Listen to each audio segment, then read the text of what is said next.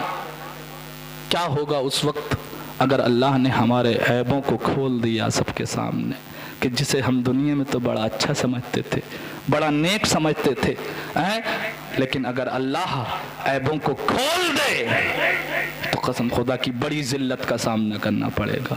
تو قیامت کو یاد کریں، اپنے نبی کی تعلیمات پر عمل کریں، عزتیں اچھالیں نہ، عزتیں بچائیں، عزتیں باقی رکھیں، اپنے نبی کی تعلیمات کو مضبوطی سے تھامے رکھیں. اگر آپ کسی کی عزت کو دنیا میں باقی رکھیں گے، اللہ قیامت کے دن آپ کی عزت کو برقرار رکھے گا. اللہ قیامت کے دن آپ کی عزت کو باقی رکھے گا. تو نبی کریم صلی اللہ علیہ وسلم کی کچھ تعلیمات آپ حضرات کے سامنے پیش کی. وقت چونکہ حضرت کو بھی خطاب کرنا ہے، انشاءاللہ پھر کبھی ملاقات ہوگی. بس گزارش یہ ہے کہ جو بھی آپ نے یہاں سنا یا سنیں، اپنی زندگی میں اسے پہنانے کی کوشش کریں. صرف سن کر ایک کان سے سنا اور دوسرے کان سے نکالنے کوئی فائدہ نہیں. فائدہ اس وقت ہوگا جبکہ آپ ہر بات پر جو یہاں پر سنی ہے اور سنے ہیں آپ اپنی زندگیوں میں عمل کرنے کی کوشش کریں. اللہ پاک ہم سب کو نبی کریم صلی اللہ علیہ وسلم کی سیرت پر عمل کرنے کی توفیق عطا فرمائے. ہم سب کے گناہوں کو معاف فرمائے.